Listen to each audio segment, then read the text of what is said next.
రాజమండ్రి అనగానే గుర్తుకొచ్చేది గోదావరి తీరం. ఎప్పుడు కూడా ఒక తీరం వెంబడి ఎప్పుడు నాగరికత ఉన్న చోట భాష అన్నీ ఎదుగుతాయి. అలాంటి పరిస్థితుల్లో ఈ నేల ఎలాంటిదంటే మనకి ఆంధ్రుల అన్నపూర్ణగా పేరుగాంచిన డొక్కా సీతమ్మ గారికి జన్మనిచ్చిన నేల ఇది.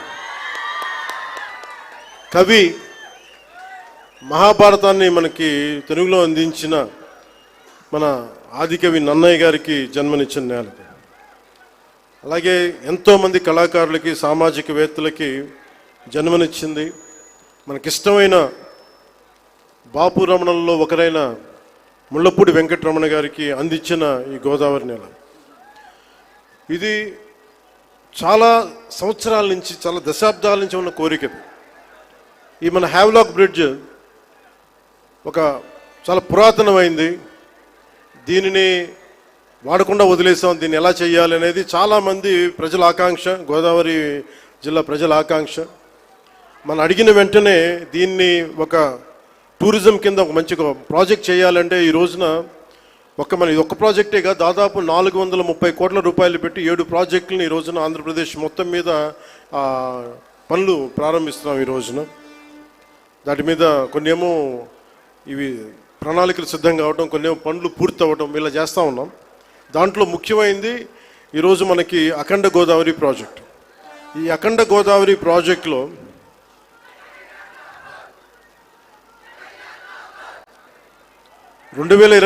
ఎన్నికల సమయంలో ఎన్డీఏ కూటమి నిర్ణయించుకుంది ఈ రాష్ట్రాన్ని అన్ని రంగాల్లో సమగ్ర అభివృద్ధి సాధించేలా పనిచేయాలని. దాంట్లో భాగంగానే గౌరవ ముఖ్యమంత్రి శ్రీ నారా చంద్రబాబు నాయుడు గారు ఆ రోజు మేమందరం కూటమి భాగస్వాములు అందరూ అనుకొని ప్రతిదీ కూడా ముఖ్యంగా పర్యాటక రంగంలో ఎక్కువగా యువతకి ఎక్కువ ఉపాధి అవకాశాలు ఉంటాయి. అంటే మీరు ఊహించుకొని దీనికే ఈ చేస్తున్న ఈరోజు ప్రాజెక్టుకి ముందుగా స్టార్ట్ అయ్యి దాదాపు ఒక 800 మందికి ఎంప్లాయ్మెంట్ దొరుకుతుంది దీనివల్ల. ఇవన్నీ కాకుండా దాదాపు 4 లక్షల మంది, పూర్తయితే 4 లక్షల మంది కనీసం సంవత్సరానికి పర్యాటకుల మినిమం అని, అంతకు మించి పైకి వెళ్ళే అవకాశాలు చాలా ఎక్కువ ఉన్నాయి.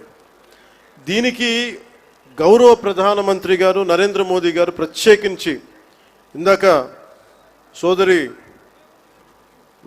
భారతీయ జనతా పార్టీ అధ్యక్షులు శ్రీమతి పురంధేశ్వరి గారు చెప్పినట్టుగా మీరు డబుల్ ఇంజిన్ సర్కార్ అంటే అది పదంలాగా ఉండిపోద్ది.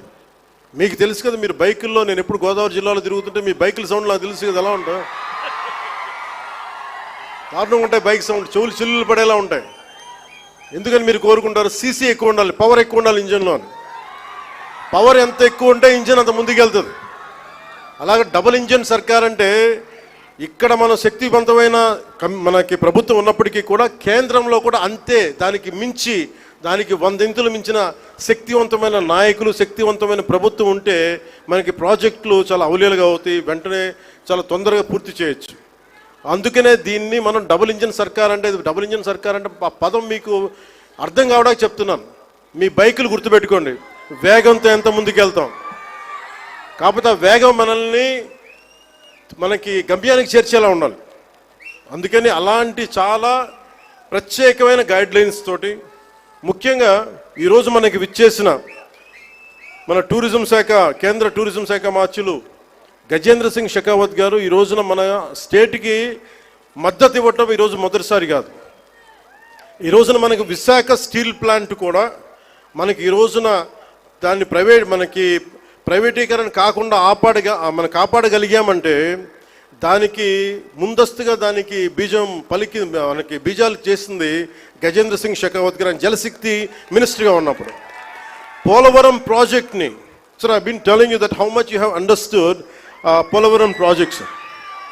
అంటే పోలవరం ప్రాజెక్ట్ ఆయన మనకున్న, అంటే నిజంగా చెప్పాలంటే నాకు కూడా అంత డీటెయిల్డ్గా నేను అర్థం చేసుకోలేనేమో, కానీ ఆయన being a public servant, former public servant, ఆయన అర్థం చేసుకొని పోలవరం ప్రాజెక్ట్ని వెంటనే దాన్ని వర్క్ చేసి పెడితే, దానికి కావాల్సిన వర్క్ చేసి పెడితే ఈ రోజున ప్రైవేటీకరణ ఆకుండా ఉందంటే దానికి ఆయన వేసిన నాంది అంత బలమైంది. ఎప్పుడు Gajendra Singh Shekhawat ji always wants our Andhra Pradesh to be very progressive, to have a greater development, and he would like all the support which is needed, and he would extend that. This is not the first time, this is not going to be the last time. As long our NDA government continues, the growth will happen in a fast-paced manner. And we are grateful to you, sir. We are extremely grateful to you for the support you have extended. ముఖ్యంగా ఈ అఖండ గోదావరి ఈ Havelock బ్రిడ్జ్లో కానీ ఇదే river front అని చెప్తా ఉన్నాం మనం. ప్రత్యేకించి మనకి 974 కిలోమీటర్ల కోస్తా తీరం, కృష్ణా నదీ తీరం, గోదావరి, ఇంకా మన మన ఆంధ్రాకి వెళ్తే అనేక చిన్న చిన్న నదులు, నాగావళి, వంశధార, ఇట్లాంటి అన్నింటిలో కూడా ఎప్పుడు నదీ పరివాహక ప్రాంతాల్లో ఎక్కువ మనకి రివర్ ఫ్రంట్ ఉంటుంది. అంటే మనం ఒడ్డును కూర్చొని చూడగలిగే పారుతుంటే దాన్ని మిగతా దేశాలు విపరీతమైన టూరిజం డెవలప్ చేస్తారు. మనకి నదులు అనేవి మనం ఎలా చూస్తామంటే విదేశాల్లో కేవలం అక్కడ కూర్చోబెట్టి రెస్టారెంట్స్ లేదంటే ఇవి పెడతారు. మన నది మన జీవనంలో భాగం. మన నది మన సంస్కృతిలో భాగం మనకి. అలాంటి భాషా సంస్కృతులు పరివిడిల్లే తీరవాహక ప్రాంతాలు మనవి. అందుకని వీటిని ముఖ్యంగా మనం కూర్చుని పుష్కర్ ఘాట్లు డెవలప్ చేయడంతో పాటు ముఖ్యంగా మన కళలు వీటి మొత్తం చూస్తే దాదాపు అక్కడ మనకున్న షాప్స్ పెట్టడం కానీ, మన సంస్కృతికి సంబంధించిన షాప్స్ కానీ ఇవన్నీ పెట్టడానికి చాలా బలమైన ప్రణాళిక చేశారు. ఇది మీకు ఇన్ డీటెయిల్ మీకు తెలుస్తూ ఉంటుంది. అలాగే ఇది ఒక్కటే కాకుండా మనకి అన్నవరం కానీ, గండికోట కానీ, అలాగే మళ్ళీ కూర్చోబెట్టి మనకి ఈ శ్రీశైలం కందులు దుర్గేష్ గారి నాయకత్వంలో ఆయన విదేశాలకు కూడా వెళ్ళారు. ఇక్కడి నుంచి వియత్నాం వెళ్ళి ప్రత్యేకించి మన బుద్ధ భగవానికి సంబంధించిన అవశేషాలని ఆయనకి అందజేయడం జరిగింది.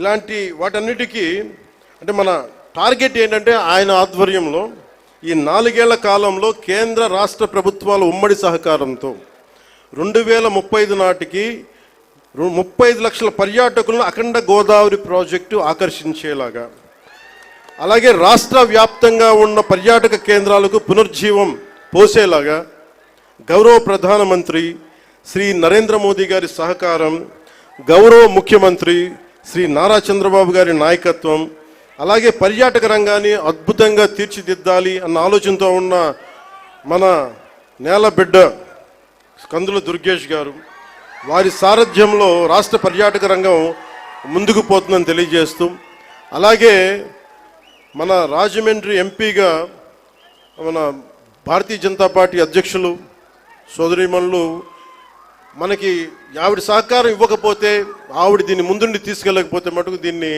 మెటీరియలైజ్ చేయడం కష్టం. ఎందుకంటే ఇన్ని పనుల మధ్యలో మన పనిని చెప్పడానికి చాలా తిరగాల్సి వస్తుంది.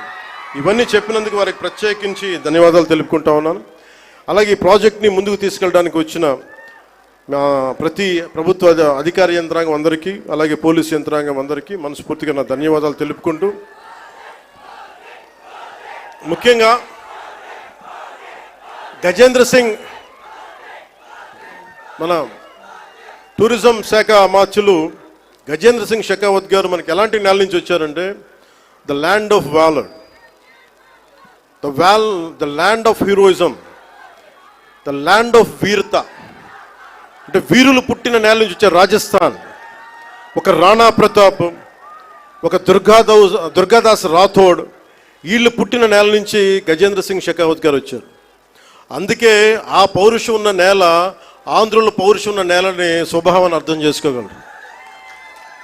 అందుకని మీ అందరికీ మరోమారు వారికి ధన్యవాదాలు తెలుపుకుంటూ, whole heartedly thank you sir, honourable minister Shri Gajendra Singh Shekhawat ji, and we're grateful to you for extending your support, and we're truly grateful to Honorable PM Sri Narendra Modi ji and all the central leadership. Thank you. Jai Bharat, Jai Hind.